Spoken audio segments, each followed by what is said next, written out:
Good afternoon, everyone. It's Hanifa Menon from hearthealthbrainhealth.com, encouraging healthy grieving and mindful actions. Today, I'm continuing on this direction that I would like to teach you or help you learn or at least bring some light to. And it's about this whole idea of replacing ignorance with knowledge. And this is for anyone, any culture, any religion, any person, any human who is trying to understand themselves a little bit deeper. And it's interesting, today I was contemplating on the idea of how people live and how many people I find that I'm speaking with, so whether it's clients or whether it's friends or acquaintances that I meet up with, that I hear similar conversations happening of, well, and you might have heard of it too. So that there's just madness around. I mean, no one really cares about anyone else, and everyone's in a rush, and everyone's doing what's best for them. And there's so much ego, and we hear about all of this quite a bit these days.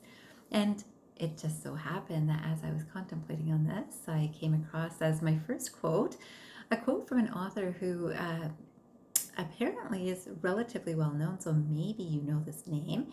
It's actually from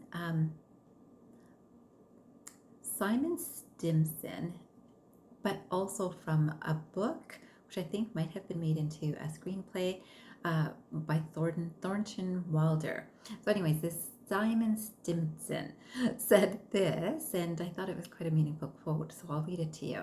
It says, "That's what it was to be alive, to move about in a cloud of ignorance, to go up and down trampling on the feelings of those about you, to spend and waste time as though you had a million years, to be always at the mercy of one self-centered passion or another."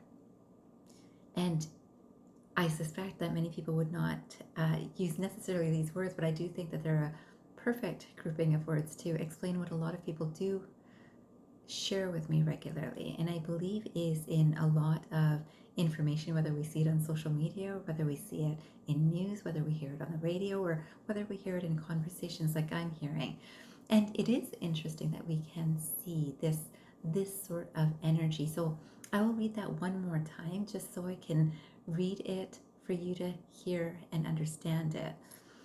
This quote said, "That's what it was to be alive, to move about in a cloud of ignorance, to go up and down trampling on the feelings of those about you, to spend and waste time as though you had a million years, to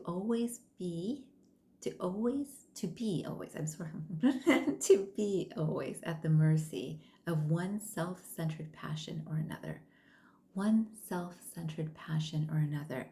And a lot of the videos that I've made, which maybe you've looked at and maybe you'd like to, are about desires, about ego, about consciousness. And all of this plays into the same awareness that we are aware of these things going on around us. And a lot of people also say, right now, it's so not good. And I believe that everything happens at once. So again, I guess whether I think of quantum physics or I think of various realms of existence, I believe that all of these things, there is no actual time yet. If we think that, wow, things keep on multiplying, the not good things keep on multiplying, and greed multiplies, and ignorance is multiplying, or it's actually more evident. And what is interesting is that we often do not, still with all of this happening around us, we don't go within. Many people do not go within to see, what does this say about me? I can look at others and see what they're doing, and I can have an opinion or a judgment about others. What does this say about me? Where am I in this process? Because I'm part of consciousness. I am the consciousness that is around me. You are the consciousness that is around you. So this and within. And this then comes through our senses and senses. So whether our eyes, ears, nose, mouth, touch, but also the sense of the mind, to have making sense of things. There's a reason. The intellect is part of this whole process. And so when we're looking at this idea of moving from ignorance to knowledge, a lot of times there is this example given of when it's not sunny out. When people say, "Oh, it's not sunny out. It's so cloudy, it's so gray, it's so I don't see the sun today." And that's the point. We don't see the sun.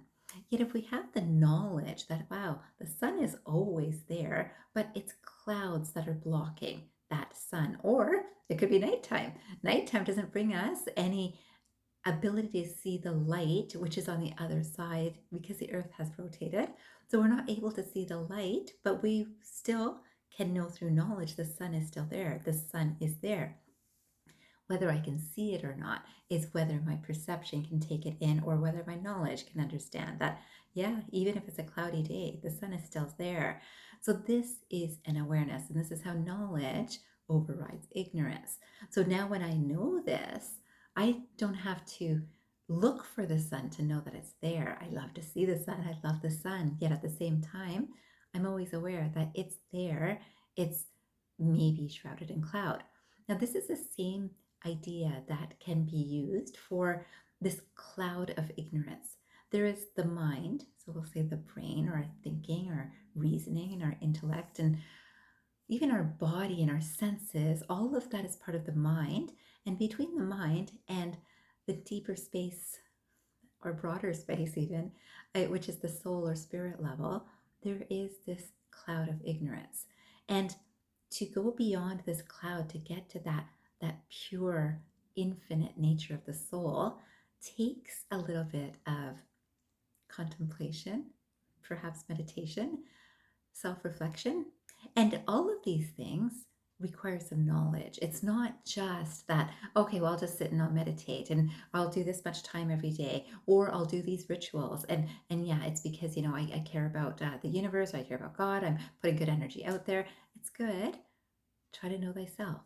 To know thyself is to come back to the soul level and recognize the power of that soul. And this is, of course, what I would encourage for all of us. And again, this whole idea of this cloud of ignorance. And I will say that just like if we are seeing a cloudy day and suddenly the clouds move aside and we can see the sun bright and clear and we're just thinking, wow, that is so bright. It's so incredible that it was so hidden behind all those clouds.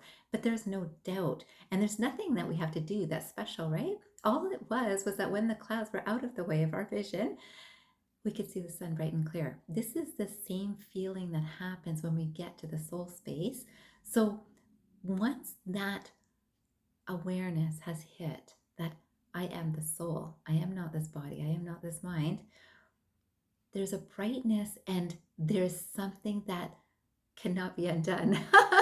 And I will say that sounds, oh no, but it's such a wonderful experience to recognize and to experience if we allow ourselves to do so. Now, this ignorance also is very important in terms of our day-to-day experience, that once we are beyond ignorance and coming to a space of knowing, there are times where people think they know, but they don't really know. And it's not easy to put into words the knowledge that's gained, but the self does know, the soul does know. So usually this space and this experience is very personal. And yet this is an experience that is also understood as a shared experience of unity in the world too.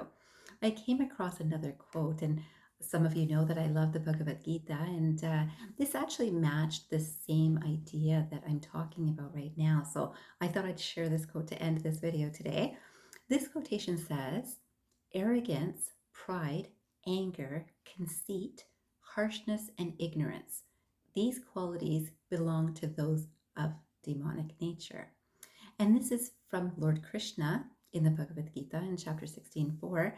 And it's so interesting that a lot of times if we hear things like demonic, I guess a lot of people would link that to religion. And of course, this can be moved into a religious thought.